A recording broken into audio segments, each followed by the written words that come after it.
What's up guys, my name is Trent and today I'm going to be installing yet another part on my 04 Miata.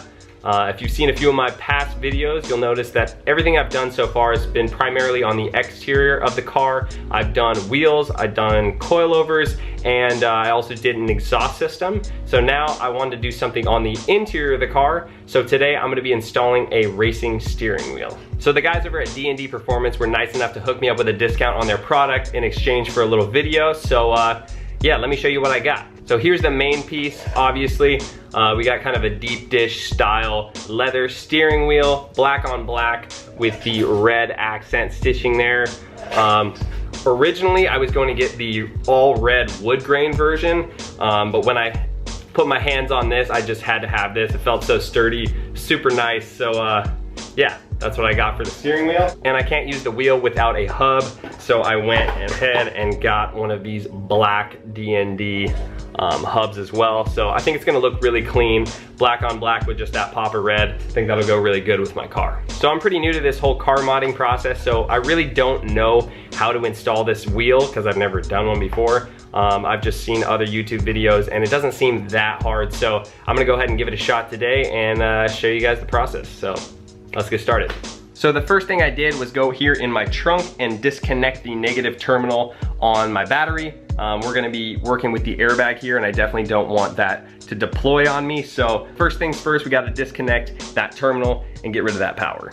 Next, if you look on the side of the steering wheel here, you'll notice I already took out the two little rubber pieces and that'll expose this bolt behind here.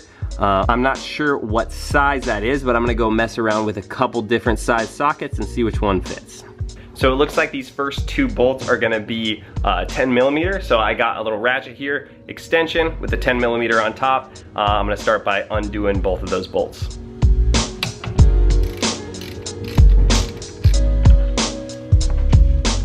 All right, so I went ahead and got both of those bolts out, and it looks like as soon as you loosen those, that will release this center airbag here. But if you can see, there's a couple connections here, so I gotta figure out how to disconnect those so I could get the airbag off and get to the next bolt. All right, so I figured out how to do the clip for the airbag on the back side of this airbag right here. So there's a connector that comes out of the car, out of the steering wheel right here, connects to the back of the airbag right here. I'll show you a little closer how it works. So this was originally plugged right into here. So what I did was went ahead and slid this off the backing right here. And what you're gonna need to do is on the bottom of this, you're gonna push it like that to release it. And you really gotta yank that thing towards you to release it, and that's all there is to it. The next step after you remove that is to remove this bolt right here, which originally I think it's technically a 21 millimeter bolt, but the American 13/16 actually fits much snugger without any slack. The other one had a little more slack than this, so I'm gonna go ahead and use a breaker bar and extension to get this bolt off. All right, so I just broke the nut. It was actually easier than I thought it was gonna be. I thought I was gonna have to use a lot of force and use the steering lock here, but I just had my uncle sit in the car, hold onto the steering wheel, and I yanked on this towards me and it broke pretty easily. So yeah, what do we got here? 1/2" breaker bar and a 13/16 American socket. Like I said, it fit better than the 21 millimeter. So I loosened up this nut in the middle.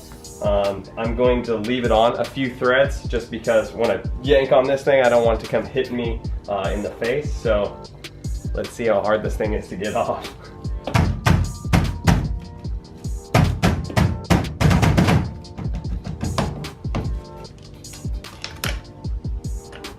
Not that tough. So we just I gotta disconnect this wire though, so I'm not sure how to do that quite yet. Pretty simple clip. I just used a flathead to push that down, pulled it out, and once that's disconnected, you should be able to take the wheel off. Thread this thing through carefully. Wheels off.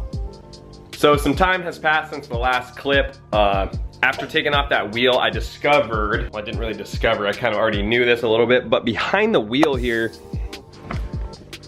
is this piece right here, and that's called a clock spring. And what I didn't realize is with the DND hub that I got, you can't actually have this. You have to remove the clock spring.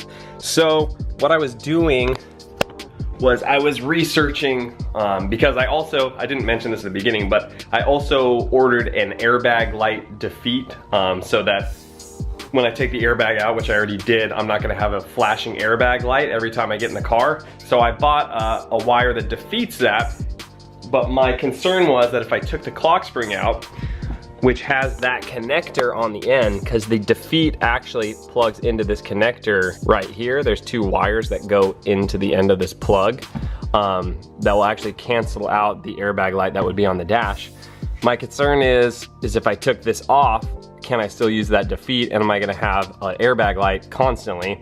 But after further inspection, it looks like the clock spring is actually connected to an identical plug that carries that same current of the airbag light. So I think what I can do is take off, there's 3 screws here around the clock spring. Take those out, disconnect the connector for the airbag and for the horn, and I should be able to use the defeat on this bottom clip rather than this one off the clock spring.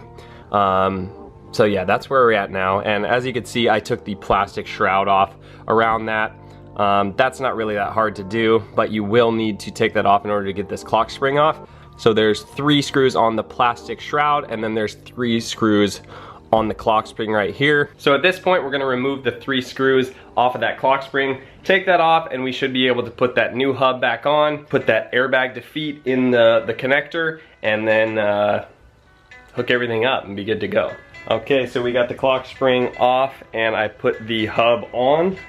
I'll show you what that looks like right now. Here's the hub. You could see where these screws were. I just put those back in so I didn't lose them. That was where the clock spring was. So you kind of just line this up with the logo centered on top there. It's a spline right here. And right here is where the actual turn signal thing works. So when you turn, that's what cancels the turn signal.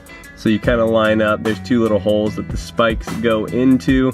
It doesn't line up near as good as the OEM steering wheel, but I think it's good enough to do the trick, hopefully. So yeah, now we'll just have to put the shroud back around, bolt the steering wheel on, and that's the majority of the install. Forgot to mention, at this point, I'm gonna be installing this guy right here, which is that airbag defeat that will plug in to this connector right here. These 2 holes right here, the ends of these are gonna go in there, and that'll prevent the airbag light from showing up. So we're gonna do that next, and then we'll be able to put the shroud back on and do all the rest of it. And then there's a shot with the outer kind of plastic shroud. With this one, since it's not like an OEM style, obviously there's this like kind of gap around here, which I knew was gonna happen. I didn't know how big it was gonna be, but that's what I was expecting. Next, we just gotta bolt up the steering wheel.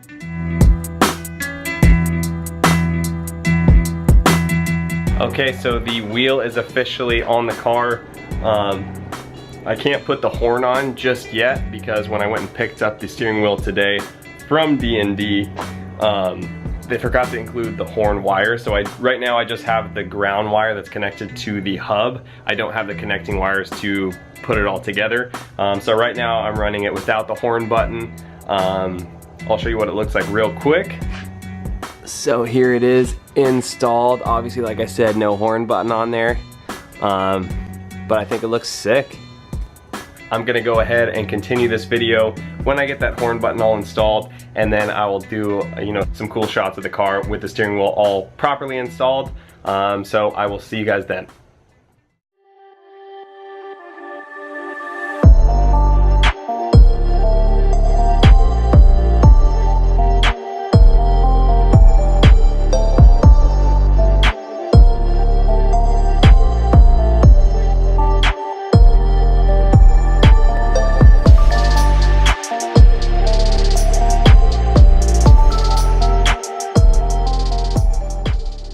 I think that's gonna do it for this video, guys. Thanks again to DND Performance for hooking me up with a discount on this steering wheel and hub combo. But yeah, for this video, I think that's gonna do it. Thanks so much for watching, and I'll catch you guys on the flippity flop. Peace. I get you down on the caliber, so how you like that? Yo, J the next, and I don't think they're right.